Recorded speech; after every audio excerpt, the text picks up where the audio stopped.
उत्तर प्रदेश की राजनीति में एक नया समीकरण बनने जा रहा है। क्या 2027 के चुनाव से पहले ऐसा गठबंधन बनने वाला है जो समाजवादी पार्टी की चिंता बढ़ा देगा और बीजेपी की रणनीति को नए सिरे से सोचने पर मजबूर कर देगा?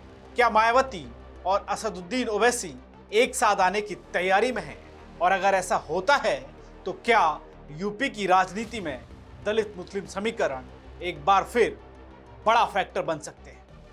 इन सवालों की चर्चा इसलिए तेज हो गई है क्योंकि ओवैसी की पार्टी एआईएमआईएम ने उत्तर प्रदेश में चुनावी बिगुल फूंकने की तैयारी शुरू कर दी।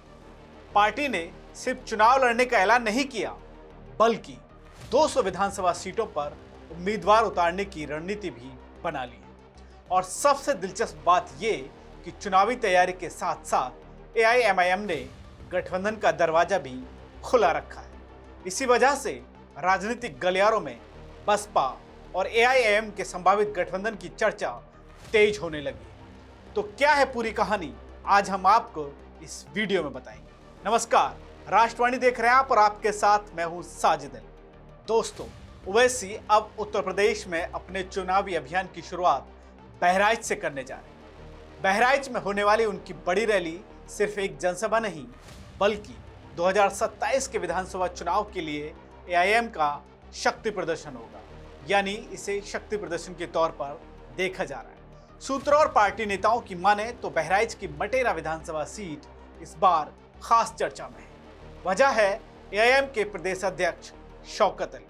चर्चा है कि शौकत अली को मटेरा सीट से चुनावी मैदान में उतारा जा सकता और इसकी औपचारिक घोषणा खुद ओवैसी अपनी रैली में कर सकते हैं। लेकिन कहानी सिर्फ इतनी नहीं है। असल सवाल यह है कि अचानक ओवैसी ने यूपी पर इतना फोकस क्यों बढ़ा दिया है।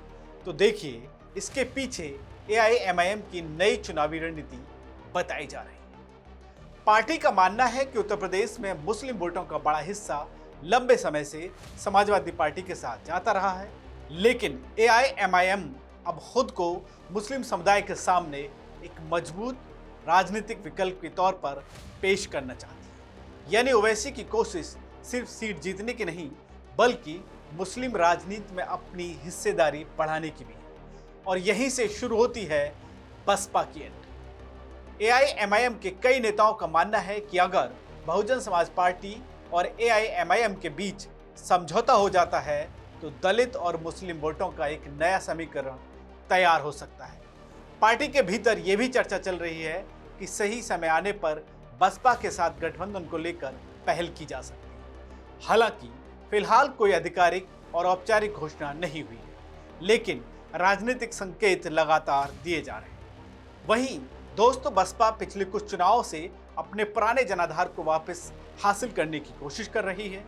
दूसरी तरफ एआईएमआईएम भी उत्तर प्रदेश में अपनी राजनीतिक जमीन मजबूत करना चाहती है। ऐसे में दोनों दलों के हित कहीं ना कहीं एक दूसरे से मिलते हुए दिखाई दे रहे हैं।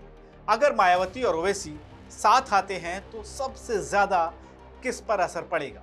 इस पर राजनीतिक जानकारों का मानना है कि सीधा सीधा असर समाजवादी पार्टी के वोट बैंक पर पड़ सकता है, क्योंकि सपा का सबसे मजबूत समीकरण यादव और मुस्लिम वोटरों को माना जाता है।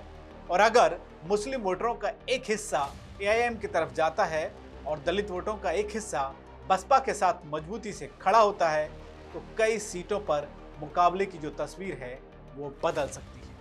हालांकि समाजवादी पार्टी इस संभावना को खारिज करने की कोशिश कर रही है। एआईएमआईएम के 200 सीटों पर चुनाव लड़ने की तैयारी पर समाजवादी पार्टी ने एक तीखी प्रतिक्रिया दी है। समाजवादी पार्टी के प्रवक्ता डॉक्टर आशुतोष वर्मा ने निशाना साधते हुए कहा कि ओवैसी की पार्टी सिर्फ चुनाव के समय दिखाई देती है और चुनाव खत्म होते ही ये गायब हो जाती है।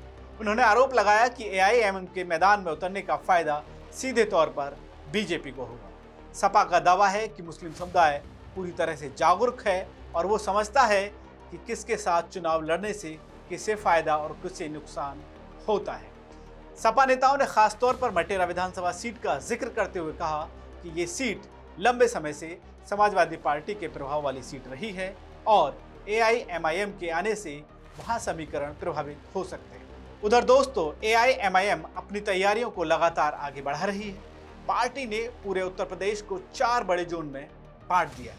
अलग अलग विधानसभा क्षेत्रों में प्रभारियों की नियुक्ति की जा चुकी है। पश्चिमी उत्तर प्रदेश से लेकर अवध क्षेत्र तक संगठन को सक्रिय किया गया है। बहराइच, बलरामपुर, बस्ती आसपास के क्षेत्रों पर पार्टी का विशेष फोकस बताया जा रहा है। मगर जब हम पिछले चुनाव पर नजर डालेंगे तो साल 2022 के विधानसभा चुनाव में भी एआईएम ने उत्तर प्रदेश में करीब 95 सीटों पर अपने उम्मीदवार उतारे थे। उस समय पार्टी ने 19 गैर मुस्लिम उम्मीदवारों को भी टिकट दिया था ताकि खुद को एक समुदाय की पार्टी के रूप में पेश होने से बचा जा सके। लेकिन 2027 का चुनाव एआईएमआईएम के लिए कहीं ज्यादा बड़ा और महत्वाकांक्षी नजर आ रहा है। अब सबसे बड़ा सवाल यह है कि क्या मायावती और ओवैसी मैदान में एक मंच पर आएंगे? क्या दलित मुस्लिम गठजोड़ की एक नई पटकथा लिखी जा रही है?